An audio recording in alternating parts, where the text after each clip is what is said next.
There's a public execution taking place before our very eyes.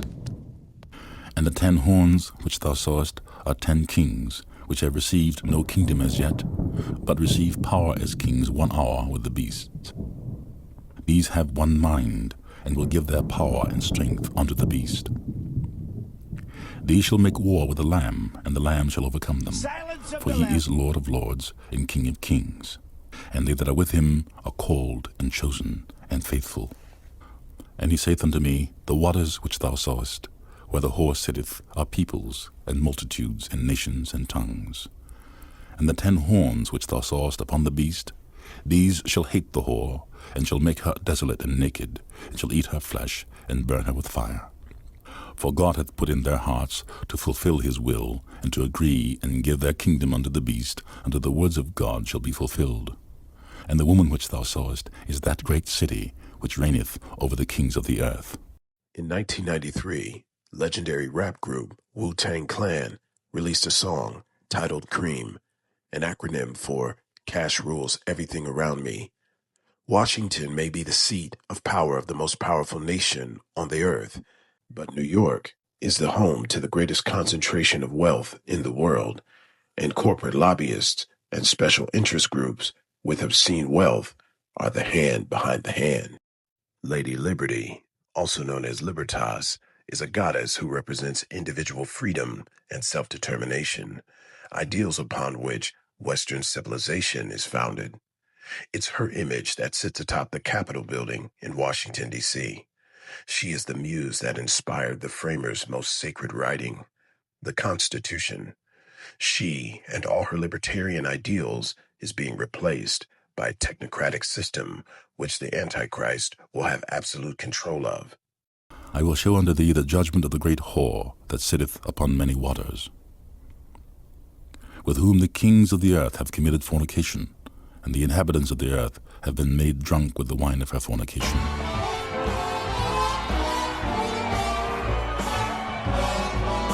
Just turn me loose, let me straddle my own saddle underneath the western skies. I'm my cayuse, let me wander over yonder till I see the mountains rise. Lady Liberty, also known as the Whore of Babylon, is about to be replaced by another god, a male god. But we'll get into that later. Take a look at this. And the Jedi Rebellion has been foiled. What's happened? The Chancellor's been elaborating on a plot by the Jedi to overthrow the Senate. And the remaining Jedi will be hunted down and defeated.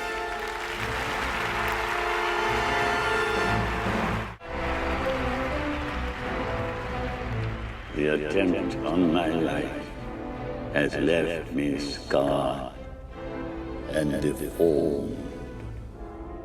But I assure you, my resolve has never been stronger.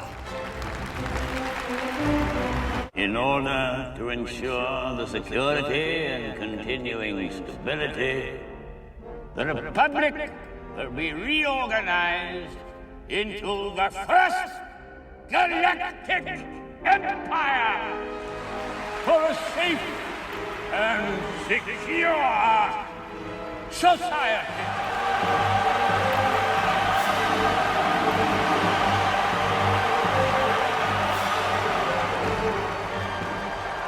So this is how liberty dies. With thunderous applause. There's a quiet revolution happening right now, or as RFK put it, What we're seeing today is what I call turnkey totalitarianism.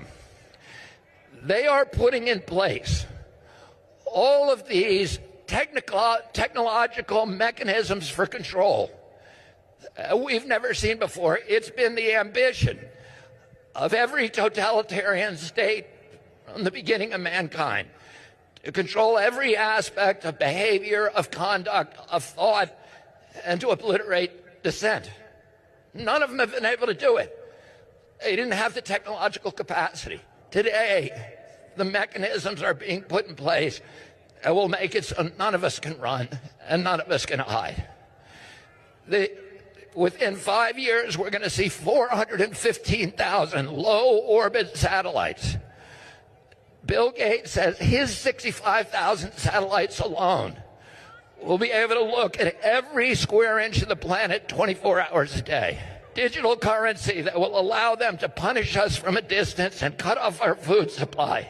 Every right that you have is transformed into a privilege contingent upon your obedience to arbitrary government dictates. It will make you a slave. So what fallen angel, masquerading as a god, is going to replace the goddess who brought us to this point in American history? Well, it's a god who's already been defeated, whose deadly wound has been healed. A God who once was, yet is not, yet is to come. And the whole world is going to marvel when they see the beast that once was, yet is not, appear again. Those whose names are not written in the Lamb's Book of Life. Question: why and how did this explicitly vulgar and raunchy celebrity roast way back in 2011 predict the future outcome of not only the 2016, 2020, but 2024 American presidential election? Let's examine some mainstream media coverage of the events of that so-called Wednesday night and identify the hidden signs and symbols, showcasing advanced foreknowledge of these critical future events. Predictive programming. It's his grand entrance to the night he was roasted back in 2011. Listen to what comedian Gilbert Gottfried said to Trump's face years ago. Donald Trump has done so much damage to the New York skyline. Instead of calling him the Donald, they should call him the 20th hijacker. Please welcome the second worst tragedy ever to hit New York City. Ladies and gentlemen, Donald J. Trump. Gottfried told me that even the crudest insults bounced off of Trump. Daughter Ivanka couldn't believe it, and wife Melania managed a thin smile as Trump faced one shocking insult after another. It's all just entertainment, huh? Here we see Donald Trump sitting in front of a giant sign of his own name, Trump.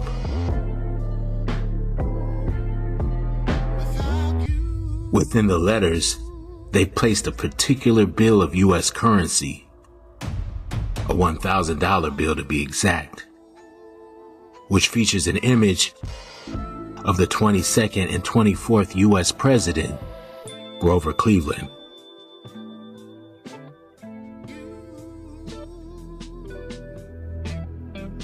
This is significant because Grover Cleveland and Donald Trump are the only two presidents in U.S. history to serve 2 non-consecutive terms, meaning they both won the election, then ran for re-election and lost, only to come back a third time and regain the White House.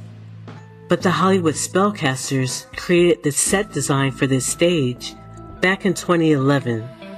Trump didn't become president until 2016. The world is a stage. In the blink of an eye, Operation Warp Speed. in the blink of an eye,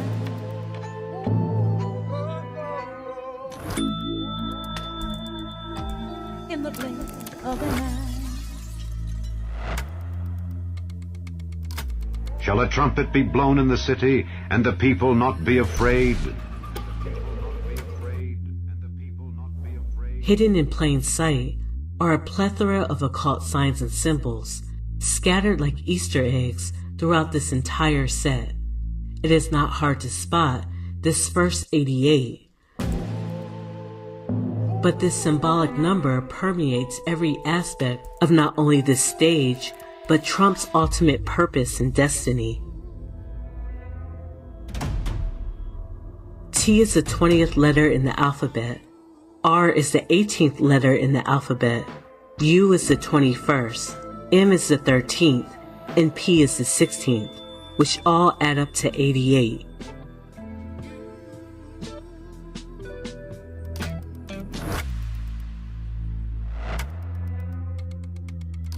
Grover Cleveland first served from 1885 to 1889.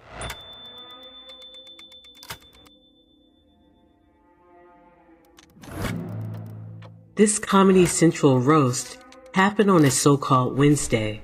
Wednesday means Woden's Day. Odin is the Norse equivalent to the Roman god Mercury. The planet Mercury has an 88-day orbit around the sun. In the blink of an eye. Isn't it funny? Isn't it funny how quickly the time flies? How quickly the time flies. In the blink of an eye.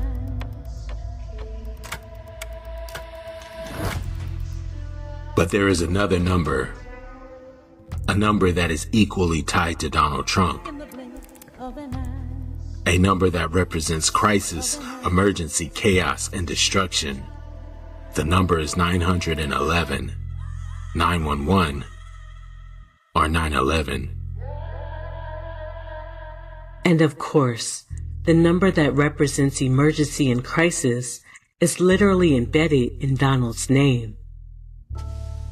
Isn't it funny? Isn't it funny? Please welcome the second worst tragedy ever to hit New York City.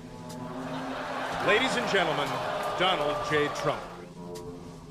Funny how quickly the time flies. All the days just fade away. What do you have in mind? Something you were born to do. Welcome to Room 9. Looking good, number 9, looking good. Where's your dignity? Fade away. Fade away.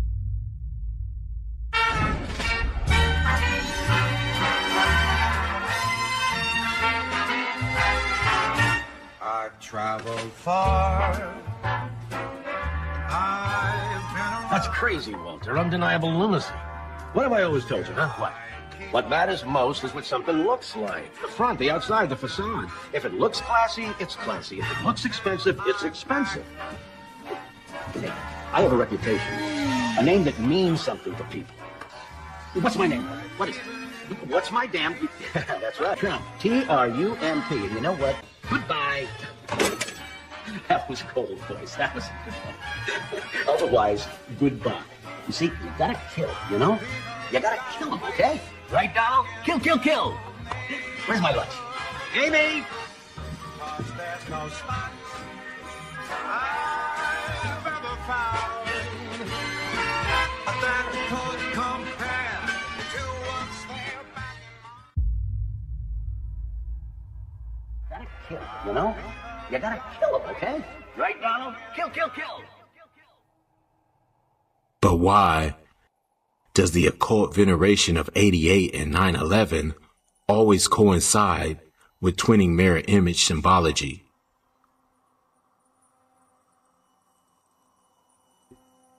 Trump made his entrance escorted by twin pageant models.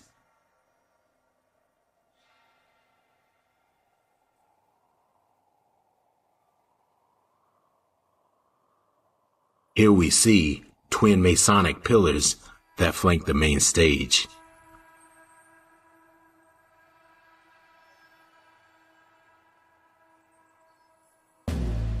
Reminiscent of the twin beams of light at the 9/11 memorial, Two powerful beams of light cut through the darkness over Manhattan. 88 large spotlights arranged in the shape of the Twin Towers illuminated from the roof just blocks from ground zero. It's a rehearsal for the heartfelt display that will shine bright next Wednesday. These twin beams of light shine up into the night sky. They remind us of those we lost. Reminiscent of the twin beams of light at the 9/11 memorial, which are made up of 88 individual floodlights. We recently covered Trump erecting twin 88-foot flagpoles at the White House. Trump unveiling a giant 88-foot flagpole, two of them, I think, at the White House. Which was also done on a so-called Wednesday. The White House ordered flags to be lowered to half-staff in memory of Charlie Kirk.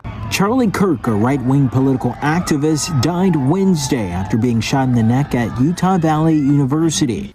Charlie Kirk, a right-wing political activist, died Wednesday after being shot in the neck at Utah Valley University. And the funeral and memorial for Charlie Kirk is now set. President Trump said that he will be there. He has also ordered flags lowered to half staff starting late Wednesday. George.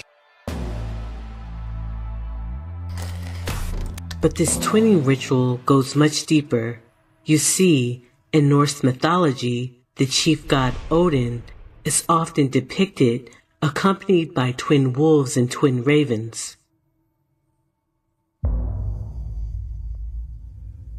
We recently saw twin wolves make the headlines with the so-called resurrection of these dire wolves, which they named Romulus and Remus after the twins who founded Rome. Now, 7 months old, direwolves Romulus and Remus eating well and getting bigger every day. And as if that wasn't diabolical enough, Romulus and Remus are just the exoteric name for these wolves. Because they're in the season of their Wednesday invocation, the actual esoteric name for these hellhounds lets you know just who they're summoning. These are dire wolves, well known from HBO's hit show, Game of Thrones. There are no dire wolves south of the wall. No, there are 5. Will Mulhall bought the dogs with all of his savings as a lifeguard when he was 18. Just weeks later, the dogs changed his life. I got a phone call from the breeder to say some TV show wants to use my dogs in it. And I was like, cool, what's the show about? And the breeder was like, I don't know, like swords and shields and stuff. They're dire wolves. That's Thor as Greywind and Odin as Summer. Furry characters with a huge following in the mega hit Game of Thrones. People come from around the world to this small village south of Belfast for a pet and a picture. They have that movie star look. Black nose, fluffy tail, wolf-like smile. Thor and Odin are no ordinary dogs. The actual esoteric name for these hellhounds lets you know just who they're summoning. But what about Odin's twin ravens? How are they being invoked?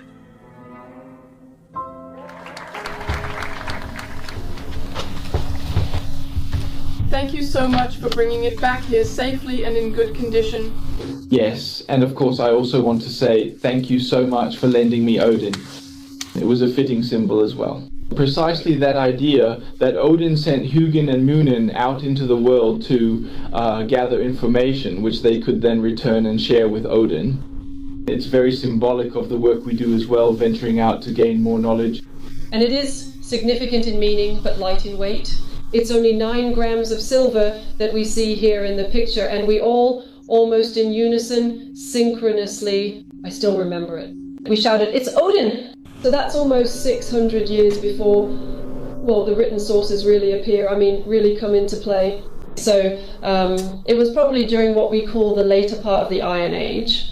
We were a team of 7 international astronauts. 4 of us were sent up with the American Dragon spacecraft.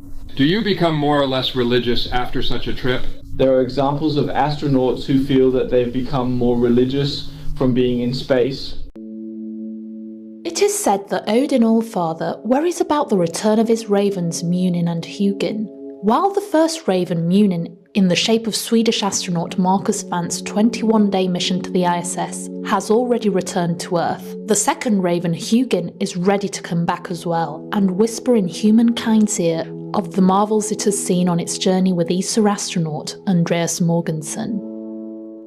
The Danish astronaut Andreas was the first non-US astronaut to pilot SpaceX Crew Dragon when he and Crew 7 launched on the 26th of August 2023 from Kennedy Space Center to the International Space Station for his first long-duration mission. After 1 month on board of the station, he was handed command of the ISS. He is the 6th European and the first Dane to take up this mantle, and he is now the longest-serving European commander. As commander, Andreas also got to greet the arrival of the Axiom 3 mission and crew, including ESA's first project astronaut and fellow Scandinavian, Marcus Vant. With the arrival of Marcus, whose mission was called Munin, Odin's 2 Ravens were reunited in space with the first ever meeting of 2 Scandinavians in orbit. While depictions of Odin's twin wolves and twin ravens often appear as identical twins, they also symbolize duality, representing the light and its shadow twin, darkness. Isn't it funny how quickly the time flies? How quickly the time flies. In the blink of an eye. A perfect example of how this 88 shadow twin spellcasting is being broadcast is this new Wendy's ad campaign.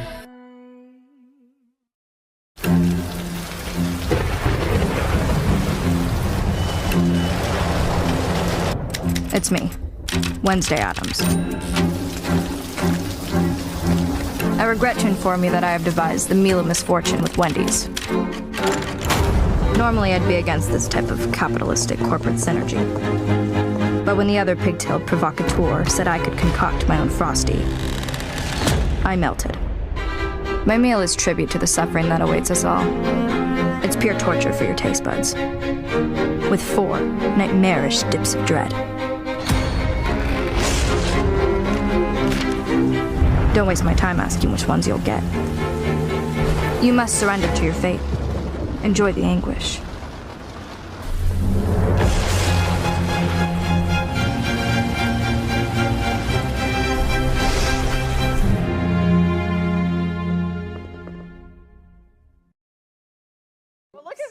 Here. Yes, 2 mischievous girls with pigtails are cooking up a meal of misfortune. It's the collab between Wendy's and the Netflix show Wednesday.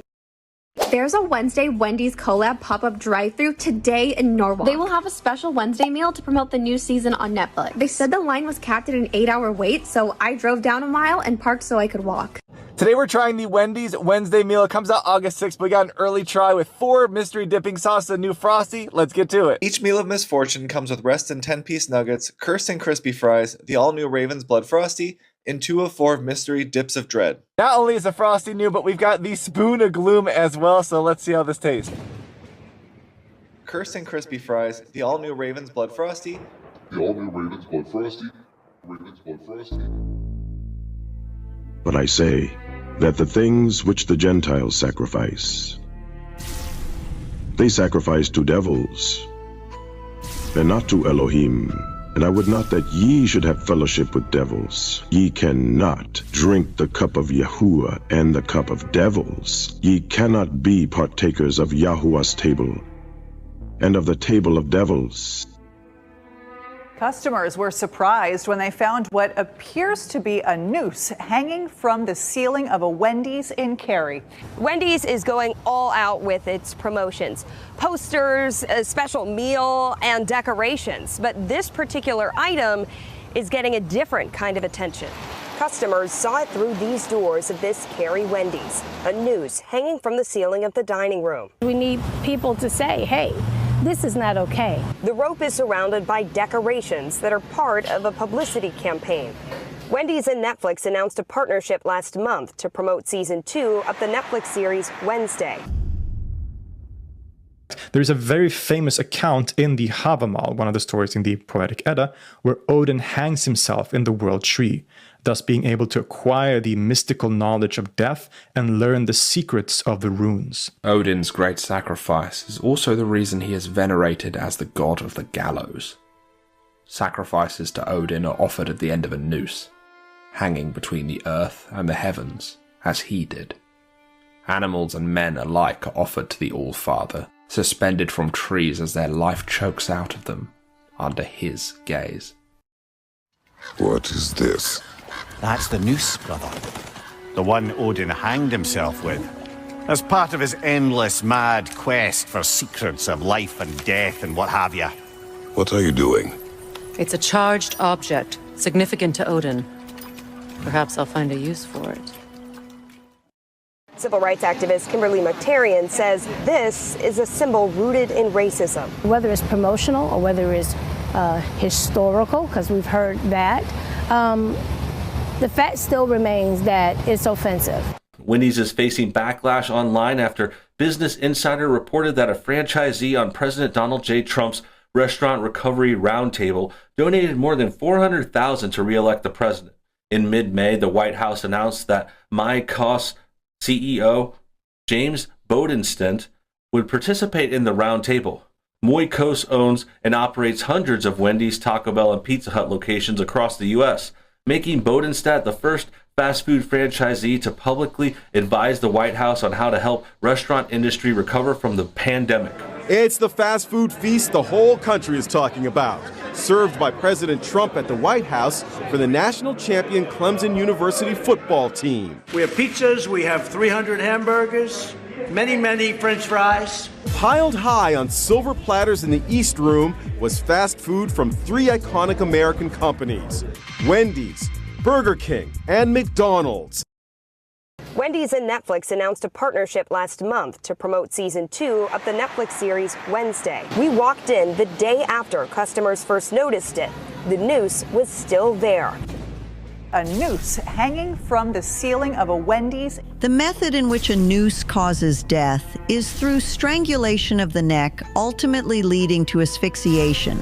But there are many ways in which trauma to the neck can lead to the same result: suffocation, asphyxiation. Cooking up a meal of misfortune. It's the collab between Wendy's and the Netflix show Wednesday. Charlie Kirk, a right-wing political activist, died Wednesday after being shot in the neck at Utah Valley University. Cooking up a meal of misfortune. A bullet wound to the neck, which misses the spine, would in most cases also lead to asphyxiation, not only due to severed airways, but blood filling the lungs, suffocating the victim, yielding the same result, asphyxiation.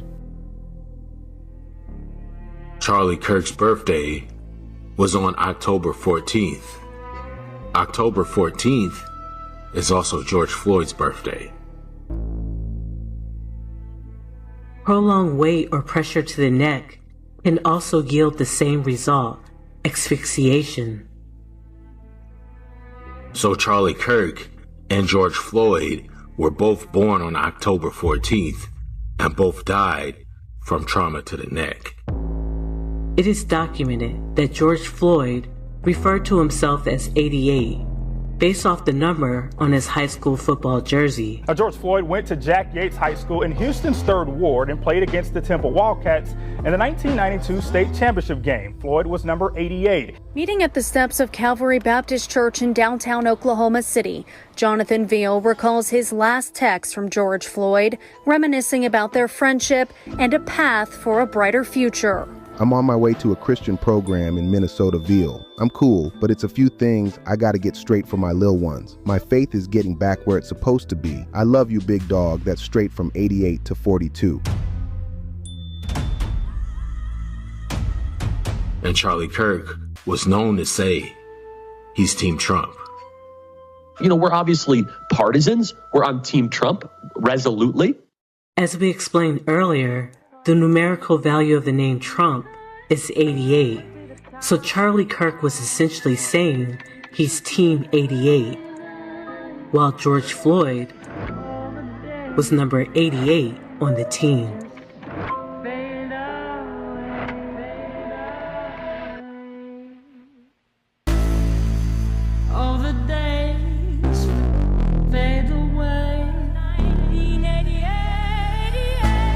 habitation of devils, and a cage of every unclean and hateful bird.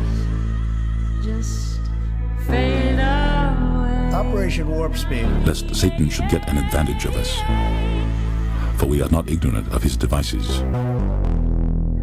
Open your eyes. All the days fade away. Predictive programming. Where they have consulted together with one consent. They are confederate against thee. The tabernacles of Edom and the Ishmaelites, of Moab and the Hagarenes. Warp Speed. You see, there's MAGA, and then there's dark MAGA. So even Trump's political movement has a shadow twin. I'm not just MAGA. I'm dark, gothic MAGA. And I'll see you in Valhalla. Operation Warp Speed. House Republicans have proposed a short-term bill to fund the government through November 21st. Now, it would include $88 million in added security for federal officials in the wake of Charlie Kirk's death.